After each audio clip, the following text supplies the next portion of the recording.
So first, before we start, Kathy, a big thank you. And a thank you to Matt for creating this opportunity. A big thank you to Chad and Akash for helping me think through a few things to say. And I also want to say a big thank you to everybody here in the auditorium today. For me, coming back as an alum, you are the embodiment of the Stanford community.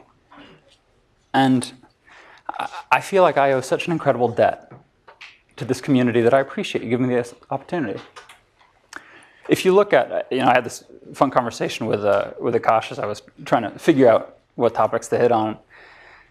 He said, so tell me a little bit about why stay in school, right? Well, let me give you a couple of reasons. Two of my board members right now at Big Switch are actually professors at Stanford. Our lead VC now just started teaching classes at Stanford. Out of the first 20 people in the company, about a third had been TAs at Stanford in the CS department while doing their graduate work. And I met my wife as a grad student when we were both grad students here at Stanford.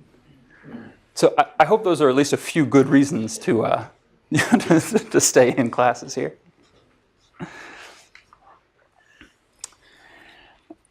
I've been very lucky over the last 15 years I've started one division of a medium-sized company. I've started two products in the context of a larger company, and most recently started a company myself. They're not as different as they sound on paper. In fact, the experience has been pretty similar. And over that period, I've recruited, I counted at one point, somewhere around 300 people to join these different entrepreneurial adventures. Now, one really, really common theme, if you find yourself in this position, I'm guessing a fair number of people in this room will, if you hire well, you wind up recruiting a lot of people that have more experience than you do. And you're faced with this challenge of how do you get all these people with more experience than you have, and very often very different experience, on the same page. So there's this technique that I really like a lot of giving people books.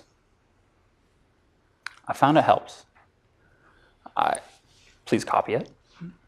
And I was hoping to really talk most today about the books that I give away. We'll talk about these each in a little bit. But before we go in there, since most of the stories that I have to tell today are about my company, about Big Switch, let me just do a little bit of background on Big Switch so that you get some context. We started the company in 2010. This was a friend of mine, he was an assistant professor over in the CS department at the time. We had actually been friends from Bases 10 years before. We started this thing, it was really to commercialize his research. And God, when we started in 2010, this stuff was really arcane. Over the next 2 years, we became kind of the darling of the networking industry, of an aging industry that was desperate for innovation. And so we had all these articles like this one. It was wonderful, high-flying times, but the product wasn't actually done yet. You've probably heard this story before. We were just coming up on our V1.0 when our most important technology partner acquired our only competitor. We were suddenly left in this funny situation. We were critically dependent on a series of legacy networking vendors that compete against Cisco for parts of our technology stack. And over the course of 9 months, one by one, every single member of this coalition we had put together designed us out.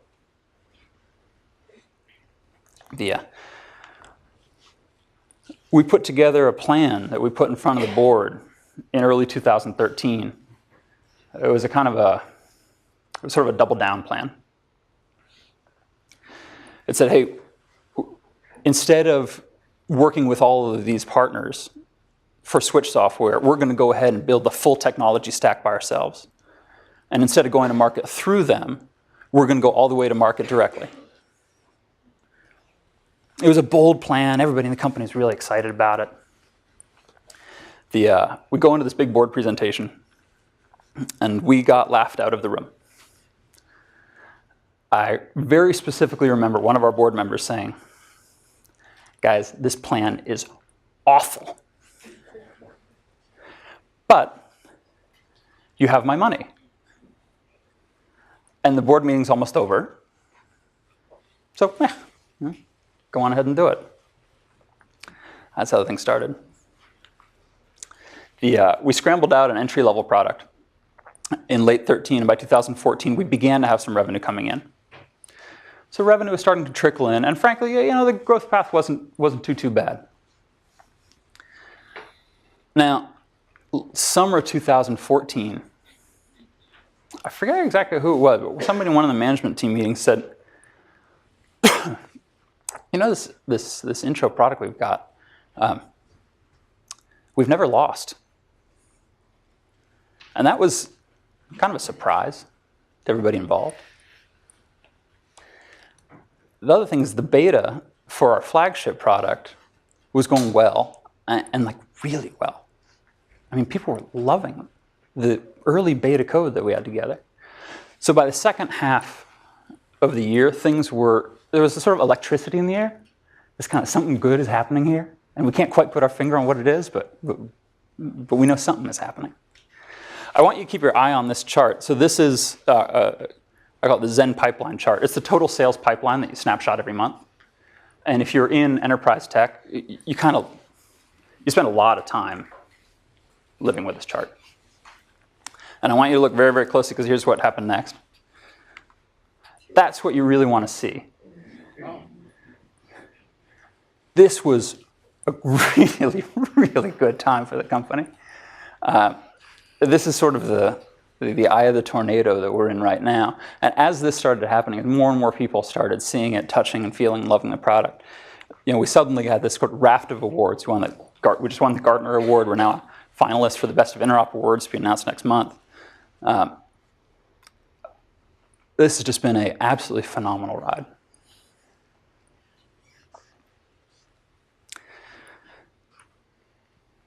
These startups, any of these, whether it's in a big company or your own company, it's not a linear process that we go through here. And it takes a ton of luck. But certainly one thing that I've found is that the harder I work at these and the longer I stay in it, the luckier I've gotten. And we'll come back to that in a bit. Let's rewind a little bit, because when I was an undergrad, I don't know how you sort of picture the next couple of years rolling out for you, but for me, I had this vision of being a very general business leader. It's really what I wanted to do. But I started my career as a Java developer. It was the best job that I could get. And when I think about my early career breakout moments, they weren't from being a general business leader. They were actually from being an expert in some possibly very arcane corner of technology. My first company at Sinek, there were 5 of us that had this kind of semi-professional hobby of doing mobile development. And you see Palm OS here. This was like way before mobile development was cool. We had enough customer demand within the company that the management team decided to formalize a practice around this. And I wound up leading that practice. And it wasn't because I was in any way qualified. In fact, I was very unqualified for it. I wound up managing a team of 50 engineers, frankly, because I was, one of only 5 people that knew a lot about this technology. And of the 5, there were really 2 of us who we kind of went all in. This was something that we just talked about to all of our colleagues and were very excited about, really showed a lot of passion around. And we were just a few months ahead in terms of our expertise and in terms of our experimentation than everybody else. So on your kind of path from where you sit today, whether you're going into an internship this summer or whether you've got a job lined up for the fall or you're kind of thinking about, anywhere in between. I'd really encourage you to spend a little bit of time thinking about not a linear path into a leadership role, but think about an area of expertise that you can develop where you can be your organization's most valued expert, or ideally the industry's, because there are opportunities there for exponential leadership growth. And those are special.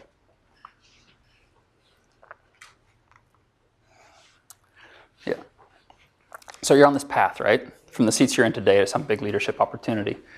There's a really easy way to screw it up.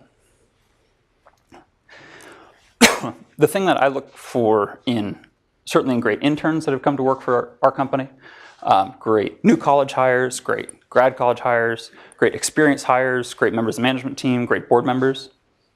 Very simple. It's, do people do what they say they're going to do?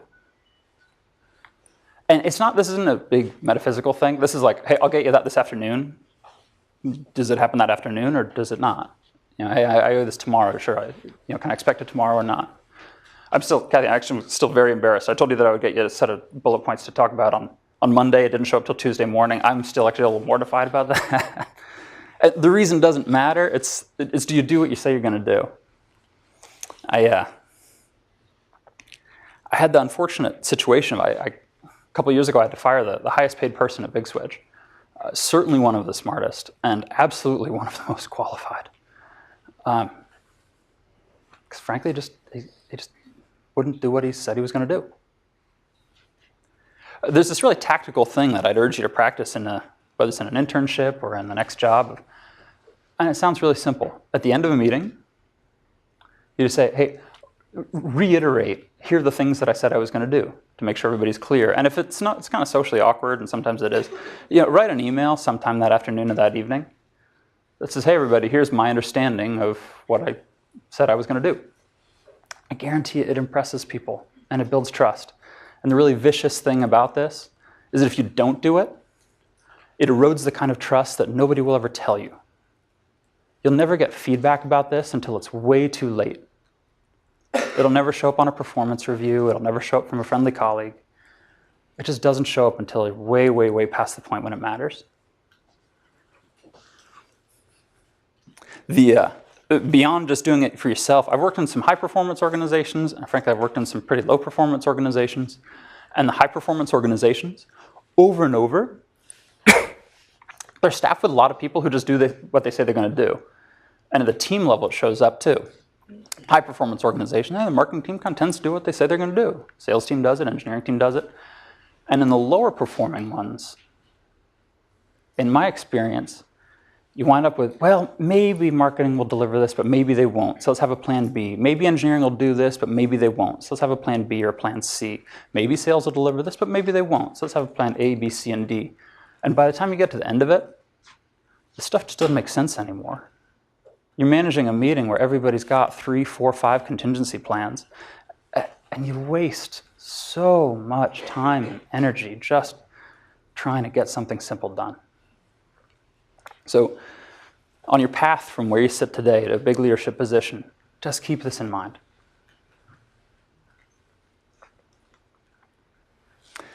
Yeah.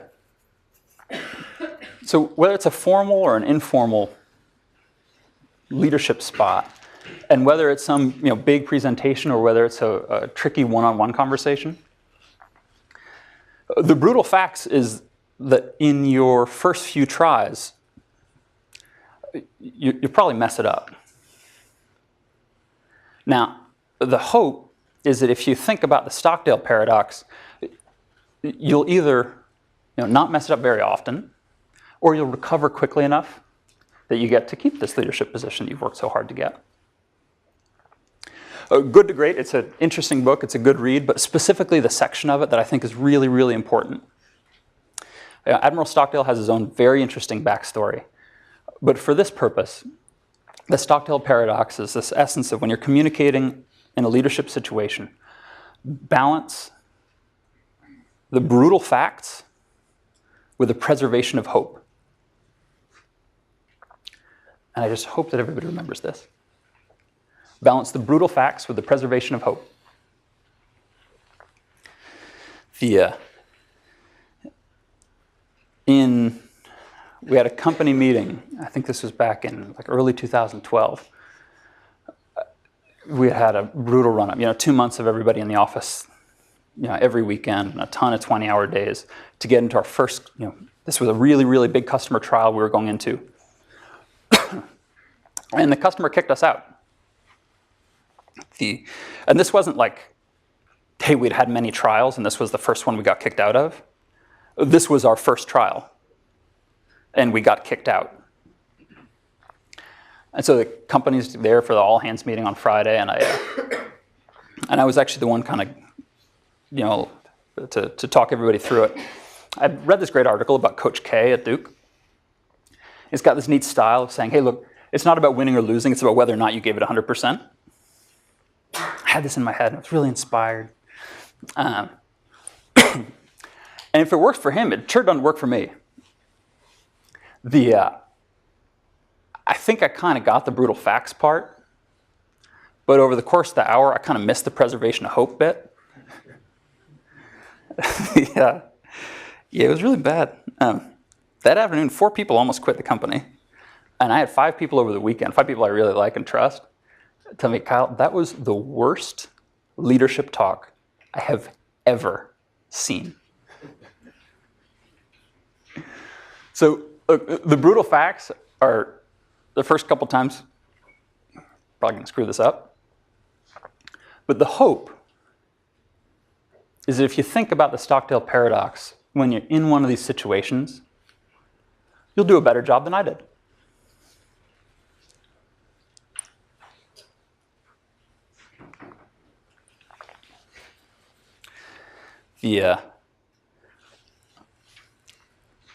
So let's say things are growing for you, and they're going really well. I don't know how many people, from my chats with Chad and Akash, I'm guessing it's a fair number of people in this room where you want to go into some kind of tech, whether it's a new tech product, new tech category, or something. If your choice is an enterprise technology, and you're kind of looking at a new product category type of thing, this should be on your desk. Please read it. And please read it and give it away to other people. Because I've found it just as a common vocabulary. This has matched my last 5 years exactly.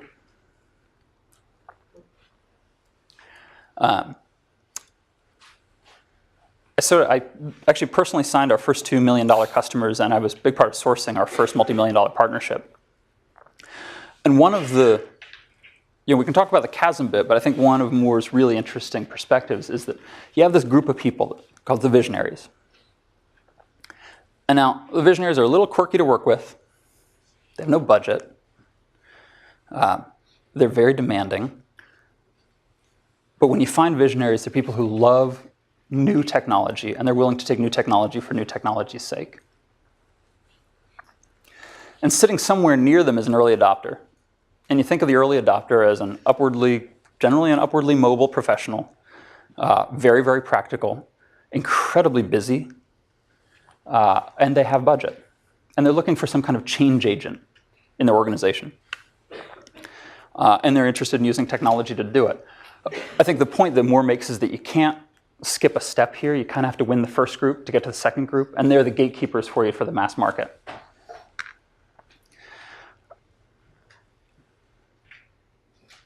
You can't really go to the early adopters because they're using a visionary, some friend of theirs, somebody in their organization, to serve almost as a pre-filter. And so once you win the hearts and minds of the visionaries, then you kind of get the right to get on the calendar for the early adopter. This matches so closely to what we've been through. And I can say on an individual level, at a company and a team level, it is so close. And it really changes the way that you think about who are, do you always go for the person in the organization that has the budget? Well, the answer is, when you have a new product category, no, not really. If you're thinking about kind of, ever in your life doing a disruptive new product category play, something really, world has never seen before, there's no budget line item for it, really read this, and I highly encourage you to spend some time actually giving this book to the people around you. It matches my experience exactly.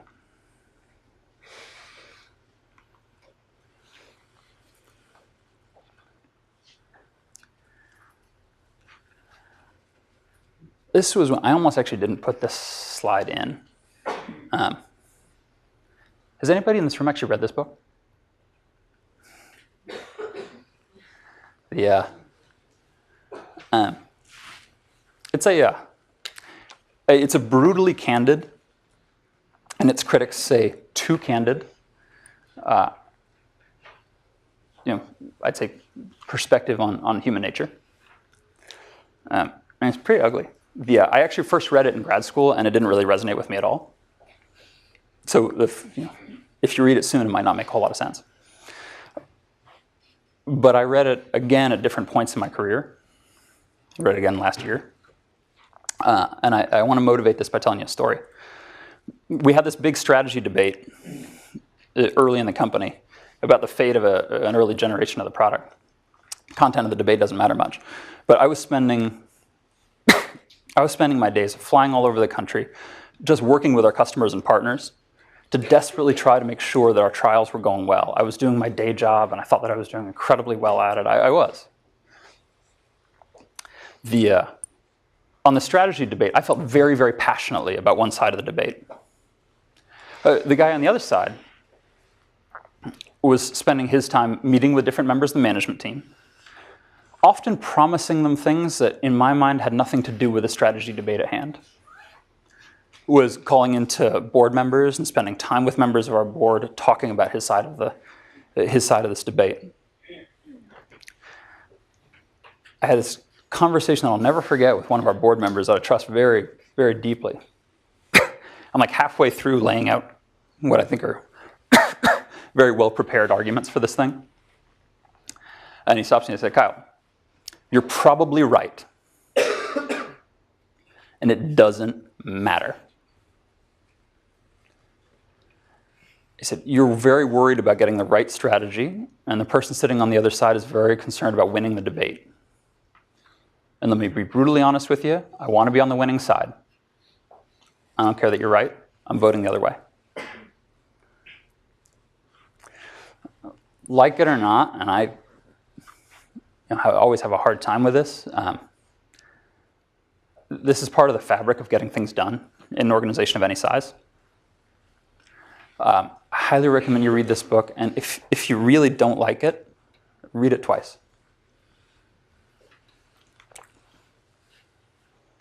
This was a much happier one. That's like the heavy bit. And this isn't a book, actually, but I didn't want to change the title slide. This is just a YouTube video. It's like 20 minutes. But Simon Sinek is an interesting philosopher and writer, and he's got this perspective. He says, if you want to inspire people to action, instead of talking about what you do, then how you do it, then why you do it, lead with why you do it. He uses Apple as a great example. Hey, think different. We design beautiful products that people like to use. Well, they happen to be computers and phones and business.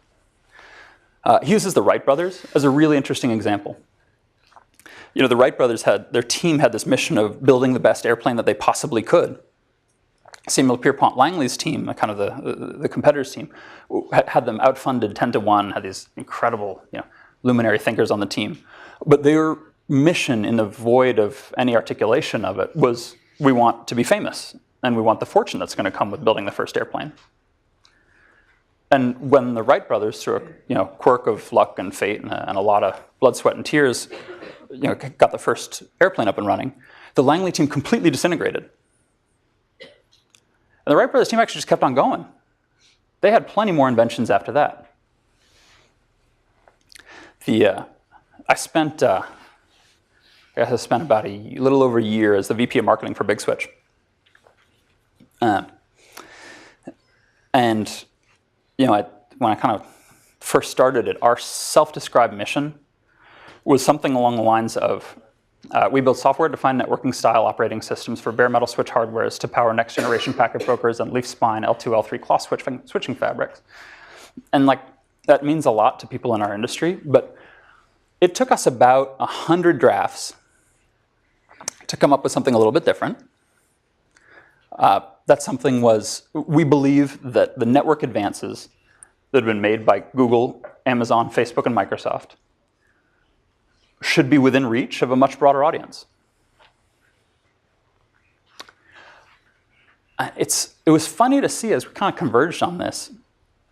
The external messaging is, that kind of is what it is. That part worked very, very well. The interesting thing to me was the internal alignment. I got to tell you, people just seem more excited about coming to work.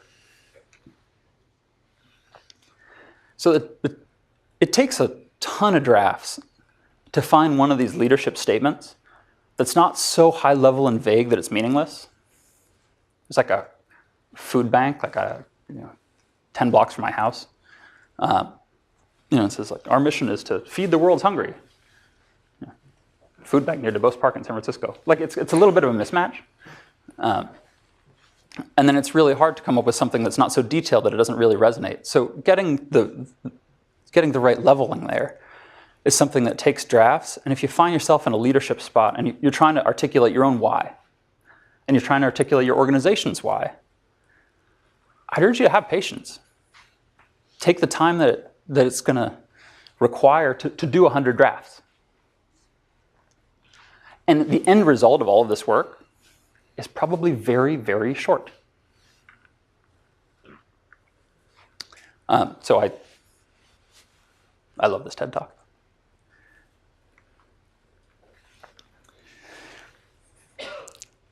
The second to last one. Seth Godin is another interesting writer, philosopher. The concept of this book is that many of us spend just enough time in our respective fields to get to a certain level of competence. But we crowd our plates very, very full. We don't quit other things. And as a result, we don't have the time or the energy or the emotional bandwidth that it takes to become one of the best in our field.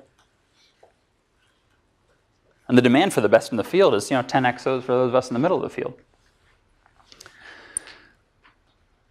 I really love that, Godin uses examples from professional athletes, a lot of world-class musicians. And it's kind of neat to see him lay out the whole argument. But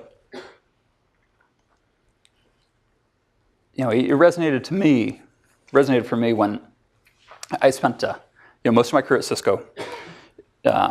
In between Cisco and Big Switch, I left for a TV over the internet startup. This was before Hulu. And after 3 years, I was just absolutely working my tail off and trying to soak up as much as I possibly could about A/B testing, consumer internet behavior, and I was head of product management design, so I spent a ton of time working on design sense. At the end of that, I was pretty good at two things, but I wasn't really great at either.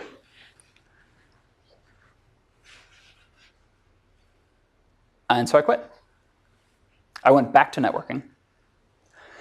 And now I can look back on it, and it hasn't even been that long, but you can see that the benefits of just sticking with it start to accrue exponentially.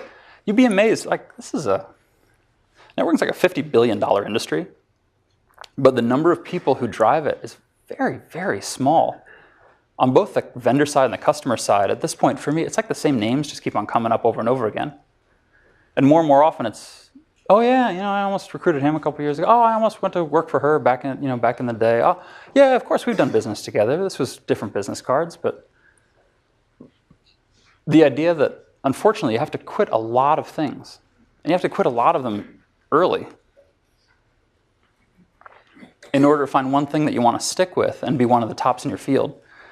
This, to me, is something that I think about more and more, because you really want to think about what you need to give up in order to do that. And the hard decisions for me were not, hey, what do you want to be great at? The really hard decisions were, what do you want to give up along the way? That's actually what kind of took the real thinking time.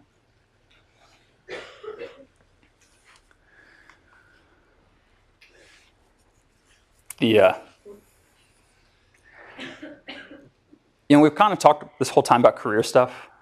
Sort of, I assume what everybody, for the most part, here is for. You can have a good month and you can have a bad year, and you can have a bad 2 years and you can have a bad 5 years. Doesn't always work out. Even with these books that I've recommended them to a lot of people, and sometimes they work for some people, sometimes they don't. Sometimes they've worked for me sometimes in my life, and sometimes they haven't. My biggest recommendation is find a hobby that you love. I love cooking. I think at this point I'm pretty good at it. And unlike any of the other books that I've brought up here, this one is guaranteed to work. So why don't I leave it there, and we can go to questions.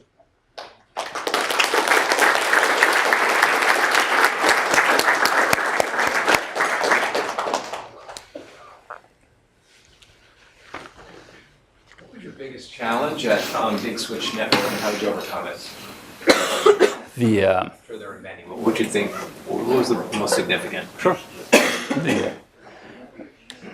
It was awkwardly enough, like the first couple of years we didn't have, I don't think the challenges were so significant. We did incredibly well out of the gates. After the acquisition of our competitor and partner, it was the what do we do next? And it wasn't figuring it out. Everybody had an idea and actually a very strongly held opinion. It's that you get a group of people who really truly believe and understand it's not their jobs that are on the line, the jobs don't matter, right? It's that their reputations are on the line, and that matters a lot. And so getting this group of people, each of whom have a strongly held belief about what the plan needs to be, and an increasingly escalating amount of commitment on what this means for my reputation, that's really, really, really hard. That was the toughest challenge to overcome at Big Switch.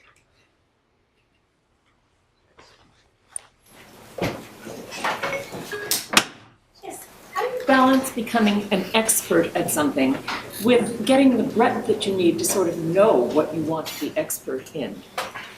I'm going to be a terrible person to answer this question because I spend a lot of my time kind of dabbling in other areas.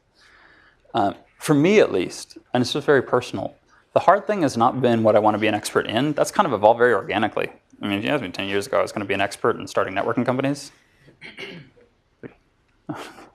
I would not have believed that. The day-to-day decision is what you decide to quit along the way. And that, at least for me, that actually winds up being much more top of mind. And sort of forces you have less and less. I mean, I'm sure you know, as you have less and less and less time, what are the little things that you decide to give up? That for me has been the heartfelt piece.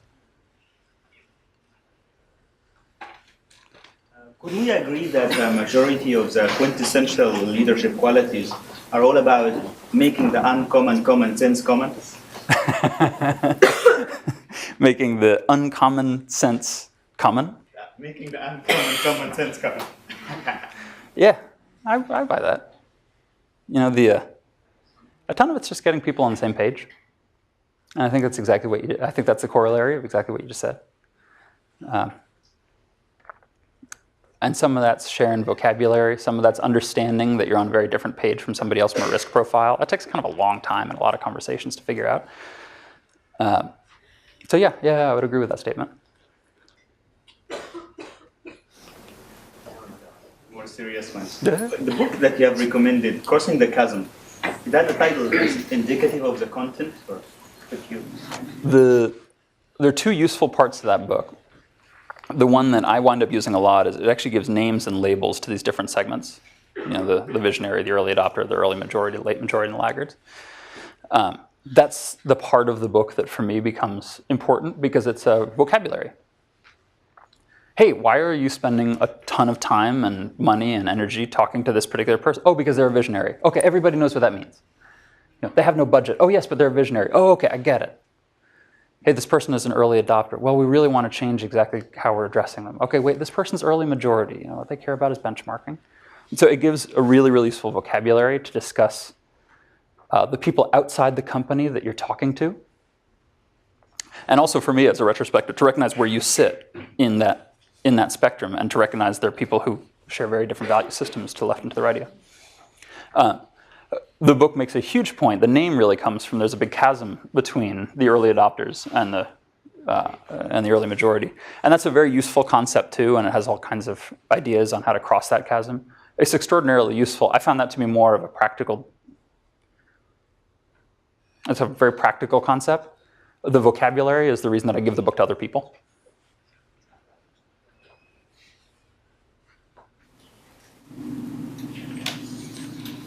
You talk a lot about being an expert in your field. Can you expand on why being, say, marginally better than the next 5 people makes you 10 times more in demand? So I don't think it's marginally better. I think it's, and I'm not saying I am, but I think it's being recognized as one of the best in the field.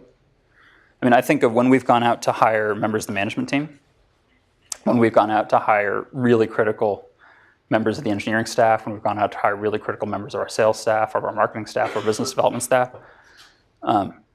we have this exercise that I really like doing of, hey, let's get a group of people in the room. Let's list across all of our experience who we believe the top 10 individuals are in the industry. And let's throw incredible amount of love to them to see if they'll come over to work for us. And it's a great exercise. We've had some phenomenal people come to work at Big Switch doing exactly that. I advise other startups, and I kind of usually start with that. You also wind up seeing that group of people, they have a ton of job options. They're incredibly hard to recruit because the world is sort of their oyster. Because there's so many conference rooms filled with whiteboards where somebody's listing 10 names. So I don't think it's about being marginally better. I'm not saying I'm one of them, but for different functions, I've been a big part of putting those 10 names up on a whiteboard and part of that process of trying to recruit those people. And I see the other options they have, and they're amazing. And I see how much we pay, and it's amazing. So it's, I do think it's something that's worth thinking about as part of your, it's not like part of a career plan, but it's kind of part of the picking what to quit and when to quit it.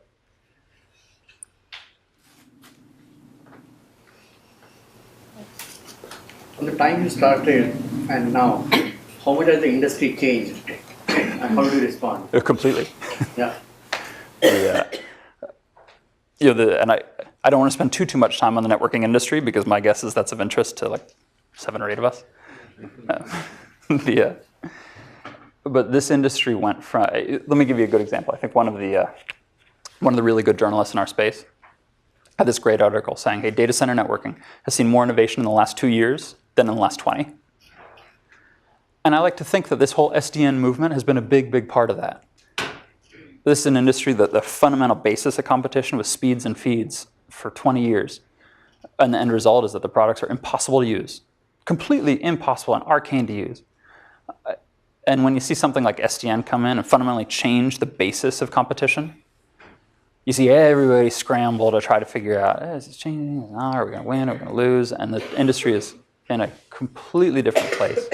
I'm actually very proud of the industry in general. There's much more focus on the human.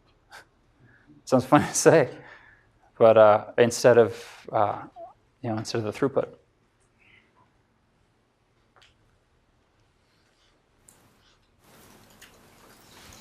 I have 2 questions. One is inside your own organization. You talked a little bit about the previous organization. Decisions always weren't the optimal. There might have been a power play. What are you doing inside your own organization to get more optimal decisions? I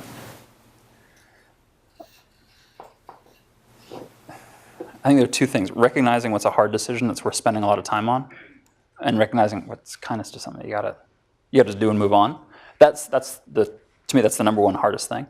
The other thing that we do, and I give a ton of credit to the other members of the management team for this, that I work with very closely day to day.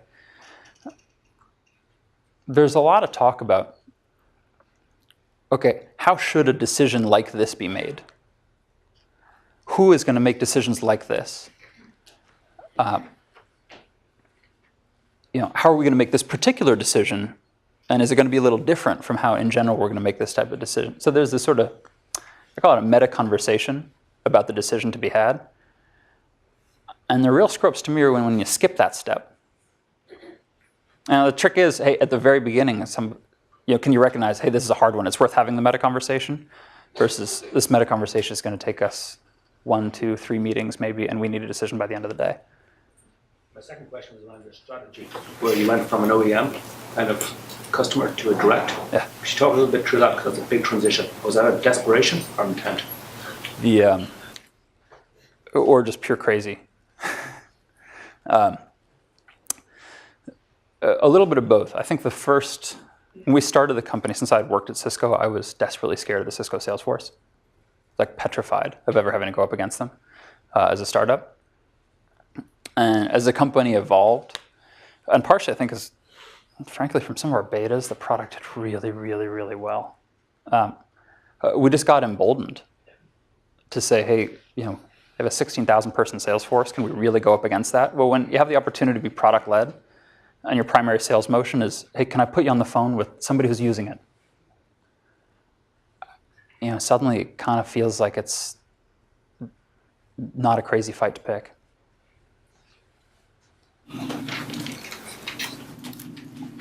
Talk about any near-death experiences that you had earlier in the startup, and maybe in particular on funding. Yeah, on the physical sense or on the career sense?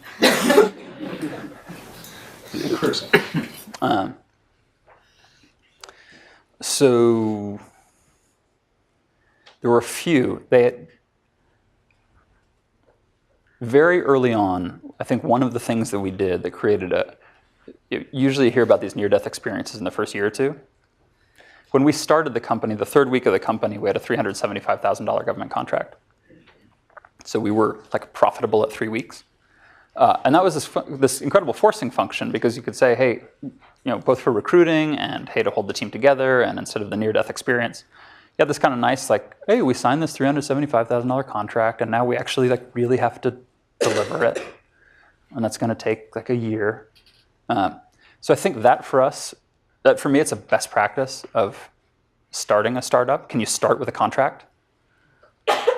It creates a cohesiveness around the team, and it buffers you from the incredible roller coaster of what could otherwise be a rough first 12 months. Our near-death experiences happen much more later. When we had to suddenly, instead of being a component in the technology stack, having to be the entire technology stack. And they were less near-death experiences because, frankly, we had raised a ton of money. So while a number of my friends who have started companies and some of the startups where I play an advisory role, that near-death experience is something that kind of happens a lot. We got lucky. It just didn't happen to us in anywhere near as severe a form as it happened to others.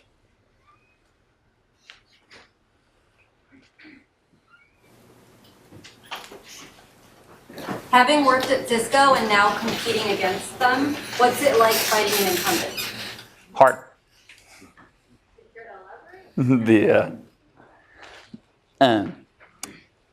I think you respect the company more when you're outside of it competing against it than when you're inside of it. And I found this true across. We've hired a bunch of people, not only from Cisco, but from a whole series of different networking incumbents, from VMware, from a whole bunch. And when you're inside the bowels of a big company, I think very often you lose sight of all the things that company does well. There are very few people out there who work for a big company and say the company they work for is well managed. I just never see that. And then they get outside of it and they're competing against them. Wow, that place is actually pretty well run. With Cisco specifically, I had the luxury I spent a fair amount of my time at Cisco wanting to do a startup and pattern matching against the startups that I felt were doing a really good job of competing against Cisco. So I kind of left the company with a little bit of I've seen this playbook work twice, I've seen this playbook work 3 times, I've seen this playbook never work. It's very industry specific.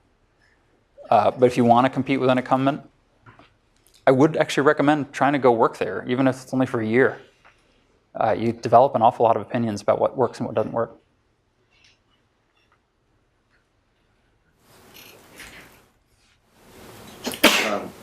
So much of effective leadership has to do with being consciously competent about your superpowers and also being aware of your unconscious incompetence. How do you, as a startup founder, who acts as your sounding board? Other than your wife, who acts as your sounding board to make sure that the assumptions and decisions they're making are actually in alignment with where you want to be going? It's a really good and very practical question because the. Oh sure. Let me, correct me if I paraphrase it. If I paraphrase a little off, but who's your sounding board when it comes to unconscious incompetence? Who do you go to for advice? Who do you run ideas past? The first version of this presentation was a lot wonkier, and so thanks to my wife, you got to see a much more cleaned up version. My wife always winds up being my first sounding board, and that's just the type of marriage that we have. Certainly other members of the management team, and on different topics. I think it's really, really important to just sort of set out, hey, beyond everybody's functional experience, and I shouldn't say management team, actually, very much the broader team. Like beyond the kind of functional day-to-day, are you cultivating relationships with the people that you work with to have the one-on-one, really private conversation to say, look, this idea is unformed. It's maybe going to be a little far off. It maybe sounds, it sounds good to me in my head, but let's try it out in the real world. There's a danger. I don't see it in my current, but I've been in organizations where I've been in this position. I've seen other people in this position in the past. If you're in a leadership spot and you wind up always going to the same one or two people, it creates its own weird dynamic. So the healthier dynamic that I've seen is kind of a sort of a lonely spot at times, is that, hey, for conversations like this, for topics like this, here's the go-to person. For topics like this, here's my sounding board person. For topics like this, here's my third. The management team is incredibly useful. Independent board members are people who you should rely on very, very deeply and spend a lot of time thinking about who you want on your independent board. Our first independent board member was one of my teachers here in the MS&E 273 class. It's actually how we first met. The independent board members are key. Different members of the team are incredibly key. Family is incredibly key. I've had at times an executive coach. You'd be amazed at how many people do have that. That's been extraordinarily useful. And that's usually my set. The failure mode, I think that I'd point out is when it's like you're in a leadership role or somebody in the company is in a leadership role and they always have one or two go-to people. Those one or two go-to people wind up having so much inside information, they get outsized power. And it can be really tricky to manage when there are a lot of different ways that can go wrong. And it makes everybody else feel very left out.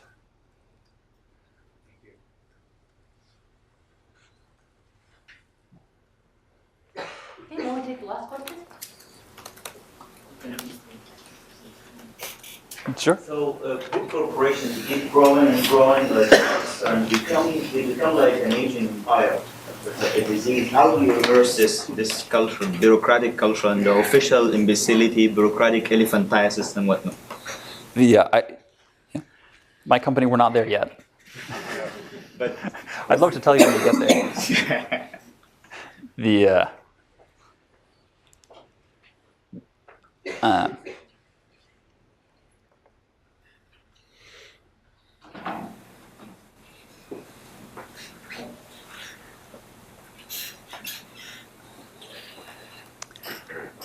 Let me give you, it's a good question. It deserves a good example. I was working in a sort of a strategy group at Cisco when John Chambers put out, this vision, this target. And he's really good at this stuff. And when you actually kind of did the back of the envelope on the targets, to achieve the target, the company would have to add a Fortune 500 size company every year for the next 5 years. That's like a... and they did it. It was one of these wild things of seeing a leader at a company of that size and scale who could still have a vision that was so big that it was a real challenge. In the company, I think more people would have thought it was crazy if he didn't have such a long track record of doing exactly this. To me, it's something that's incredibly inspiring. I remember sitting in a room with a bunch of people working on market sizing and spreadsheets and how can we take existing product lines and acquisitions and this whole business. And it was incredibly inspiring to see, at Amazon, like sometimes I've heard them call it the 2x and the 10x vision. And to see even at that scale having a 10x vision when it's so easy to have a 2x vision. The bigger companies that I think, at least in industries that I've competed in, and I haven't worked at others, but they seem to spend much more time on the 2x vision, and at scale they lose the sense of what a 10x vision could really be.